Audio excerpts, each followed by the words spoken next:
नमस्कार, आदाब, सत श्री अकाल। कैसे हैं आप सभी लोग? आशा करता हूं कि आप सब अच्छे होंगे। आप सभी को नए साल की बहुत बहुत शुभकामनाएं।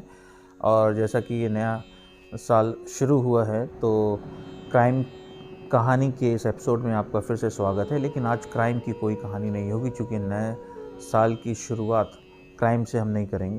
तो आज हम कहानी ज़रूर आपको सुनाएंगे। आज हम कहानी ज़रूर आपको एक सुनाएंगे, लेकिन वो कहानी क्राइम की नहीं होगी। वो कहानी होगी उन सारी माँओं के लिए संसार की, जो अपने बच्चों के लिए सब कुछ करती हैं। तो चलिए आज की कहानी को सुनते हैं और देखते हैं कि अपनी एक माँ और बच्चे का क्या संबंध होता है। ये कहानी एक मध्यम वर्गीय परिवार की थी और एक ऐसा दिन था जब एक मध्यम वर्गीय परिवार में एक लड़के ने 10वीं की परीक्षा में 90% अंक प्राप्त किए। पिता ने मार्कशीट को देखकर खुशी खुशी अपनी पत्नी से कहा कि ये लीजिए, आपका बच्चा 90% अंकों से पास हुआ है। इसके लिए कुछ मीठा दलिया या कुछ भी मीठा बना के ले आइए। स्कूल में परीक्षा में आपके लाडले को 90% अंक मिले हैं। माँ किचन से दौड़ती हुई आई और खुशी खुशी बोली, मुझे भी दिखाइए मेरे लाल का रिजल्ट, मुझे भी देखना है।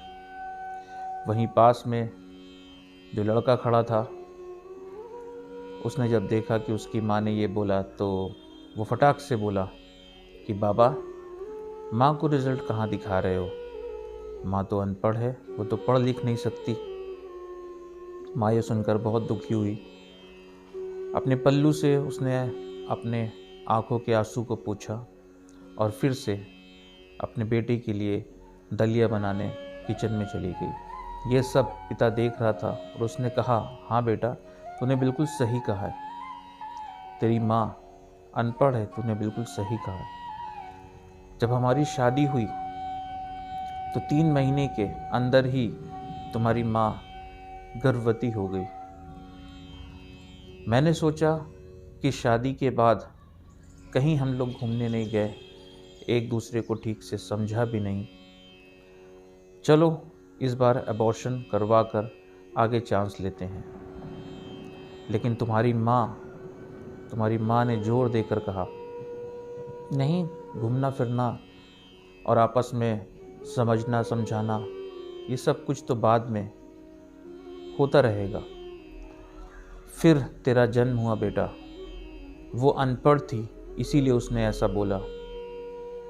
फिर बाप ने बोला, जब तू गर्भ में था तो उसे दूध पिलाना पसंद नहीं था, लेकिन उसने तुझे स्वस्थ बनाने के लिए हर दिन 9 महीने तक तुझे दूध पिलाया, क्योंकि वो अनपढ़ ही थी ना।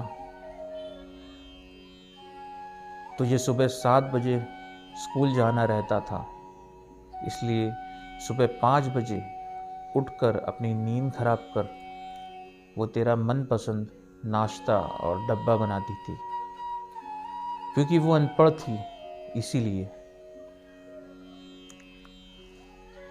जब तुम रात में पढ़ते पढ़ते सो जाते थे तो वो आकर तुम्हारी कॉपी और तुम्हारी पढ़ाई का सामान, किताबें और जो भी तुम फैला देते थे वो सब तुम्हारे बस्ते में भरकर तुम्हें बिस्तर पर सुलाती थी, तुम्हारा टाइम टेबल लगाती थी।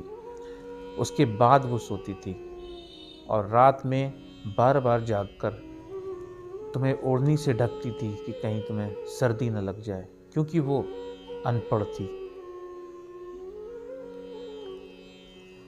बचपन में तुम ज़्यादातर समय बीमार रहते थे, तब वो रात रात भर जाग कर तुम्हारी देखभाल करती थी। रात में देर से सोती थी और सुबह जल्दी उठती थी और काम पर लग जाती थी, क्योंकि बेटा वो अनपढ़ थी ना। तुम्हें ब्रांडेड कपड़े दिलवाने के लिए मेरे पीछे पड़ी रहती थी, खुद सालों तक एक ही साड़ी पहनती थी, लेकिन तुम्हें ब्रांडेड कपड़े दिलवाती थी, तुम्हें नए नए कपड़े दिलवाती थी, क्योंकि बेटा वो अनपढ़ थी ना। ये सब सुनकर लड़का जो वहीं पर खड़ा था रोने लगा और उसने रोते रोते अपनी माँ से लिपट कर बोला, माँ, मुझे तो कागज़ पर 90% अंक ही मिले हैं, लेकिन आप मेरे जीवन को 100% बनाने वाली पहली शिक्षक हो। माँ, मैं आज भी अशिक्षित हूँ और आपके पास पीएचडी के ऊपर की भी उच्च डिग्री है, क्योंकि आज मैं अपनी माँ के अंदर छुपे हुए डॉक्टर, शिक्षक, वकील, ड्रेस डिज़ाइनर, बेस्ट कुक, इन सभी के दर्शन मैंने तेरे अंदर कर लिए। माँ, मुझे माफ़ कर दे। बेटा रोने लगा और अपनी माँ से लिपट गया। तब बाप ने बोला, बेटा, जो आपकी नज़र में पढ़े लिखे लोग हैं ना, वो सब पहले अपना स्वार्थ और मतलब देखते हैं, लेकिन आपकी माँ, जिसने आज तक कभी भी अपना स्वार्थ नहीं देखा, क्योंकि दुनिया की हर एक माँ अपने निजी स्वार्थ को, अपनी आकांक्षाओं को दबाती है ताकि उसके बच्चे, उसके बेटे और बेटियाँ वो सारी चीज़ें पा सकें जो कि उन्हें नहीं मिली है। तो दोस्तों, ये आज की कहानी थी और ये कहानी उन सारे माँ बाप के लिए है जो कि अपने बच्चों के लिए अपना सर्वस्व बलिदान कर देते हैं, उनके लिए हर सैक्रिफाइस करते हैं।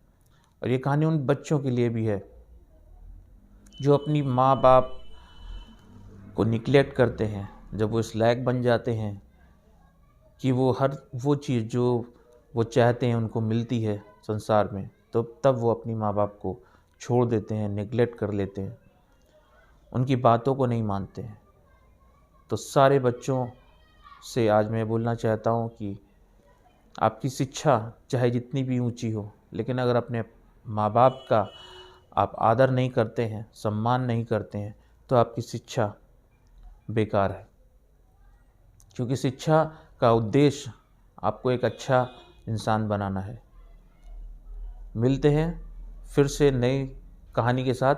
ये आज की कहानी आई होप कि आप लोगों को पसंद आई होगी, क्योंकि ये कहानी कुछ क्राइम की कहानी नहीं थी, लेकिन हाँ, ये कहानी उन सारे लोगों के लिए थी जो लोग अपने माँ बाप से बहुत प्यार करते हैं, और उन लोगों के लिए भी जो अपने माँ बाप का अनादर करते हैं। तो ये थी आज की कहानी। मिलते हैं फिर से नई कहानी में, और दूसरी कहानी जो नेक्स्ट आएगी वो होगी क्राइम कहानी। तो मिलते हैं फिर से नई कहानी में, तब तक के लिए नमस्कार।